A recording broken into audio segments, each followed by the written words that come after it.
This Trump speech, the one in Milwaukee, it really got us thinking.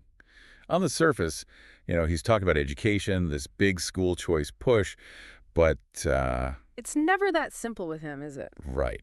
And this article we've been digging into, well, they go way deeper, point out some pretty interesting stuff. It's definitely classic Trump in a lot of ways, but with some, let's just say, intriguing twists that we need to unpack. Totally. So he's on the campaign trail, signs everywhere about school choice, wants to shake things up.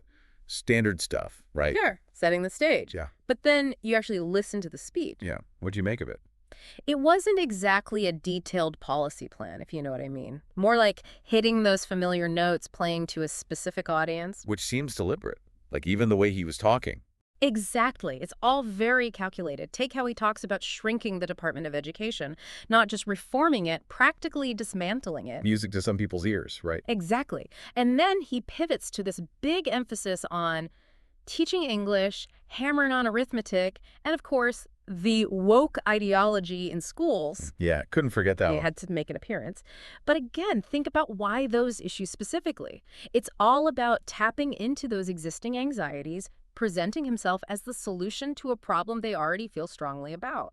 So it's more about validation than concrete solutions. Precisely.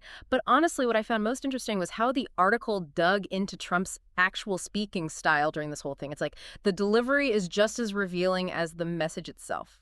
Yeah, and this is where it gets really wild.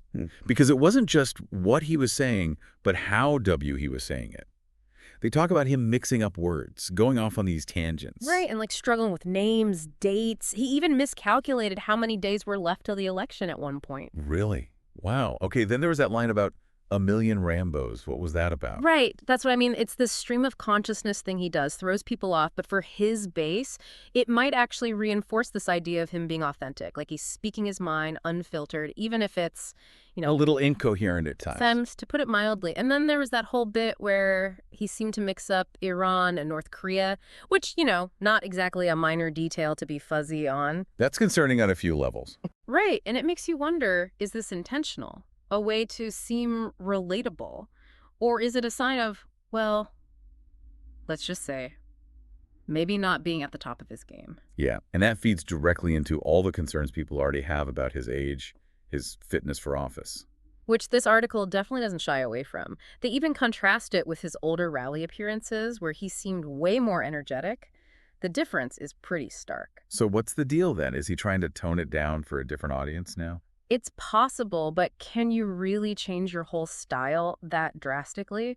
Especially when it comes to something like foreign policy, which of course he also had to riff on. Yeah, and it's not like he shied away from any of the big topics either. I mean, foreign policy, he went there. Didn't he, though? And that's where I feel like things got really interesting, even a little tense. Totally. Yeah. He goes on this whole rant about how he could solve all the world's problems, right? Like one phone call, that's all it takes. The Art of the Deal, International Edition. Right. Iran, Israel, Ukraine, you name it. He's got the solution, just conveniently leaves out the how part. Classic. Although the thing that really got me was how he downplayed those Iranian attacks on U.S. forces back in 2020. Oh, yeah, forgot about those. Yeah, not exactly a shining moment in U.S.-Iran relations, right? And he just kind of glosses over it. Which is strange, because this was during his own presidency. So either he's a little fuzzy on the details, or he's actively trying to rewrite history. Exactly. And that's what makes it so fascinating to me. It's not just what he says, but what he chooses to leave out or how he reframes things. So it's all about controlling the narrative, even if it doesn't match up with reality. You could say that. And speaking of controlling the narrative, we have to talk about his comments on immigration, which the article calls out as some pretty blatant dog whistling. Right, those little coded messages that fly under the radar for some people. Exactly. And just so we're all on the same page, when we say dog whistle in this context, we mean using language that might seem harmless to some, but actually carries a very specific meaning for a certain audience. So what were some of those moments that stood out to you?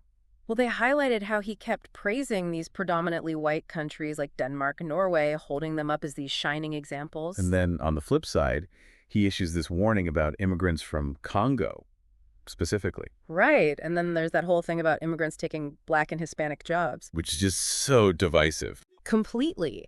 It pits groups against each other based on this fear of economic scarcity, even though, studies have shown that immigration actually has a net positive impact on the economy as a whole. But that doesn't fit the narrative he's trying to create.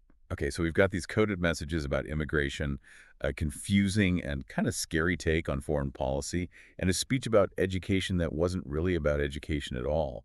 It's a lot to process. It really is. And the thing is, I think all of these threads, they connect to something bigger, a broader strategy he's using. It's like he's trying to tap into some kind of fear with each point, like pushing those buttons. Absolutely. Fear and anxiety, those are powerful motivators. And that's what makes this more than just a speech, right? It's a glimpse into how he operates, how he tries to connect with people on this, visceral level. It's a strategy, and you can't deny it's worked for him before.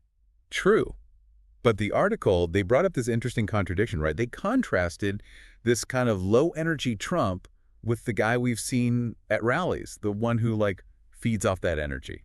So which Trump are we going to get come November? $1 million question right there. Is he switching things up on purpose, or is this, a sign that things are winding down? Maybe he's trying to reel in those moderate voters, but can he do that without alienating his base? It's a delicate balance, that's for sure. And it makes you think, if this whole subdued thing doesn't work, is he going to go back to the old playbook? Back to the rallies, the fiery speeches, the whole 9 yards. Exactly. It's like, which version of himself is he going to be? And that's what makes this whole deep dive so interesting, right? We've gone through the speech, picked it apart, but it's those underlying questions that really stick with you. It's like peeling back the layers, and then you realize there's a whole other onion underneath. And maybe it's not even an onion at all. Who knows? Right. But hey, that's what we're here for, to ask the tough questions. And hopefully get people thinking a little deeper about all this. Exactly.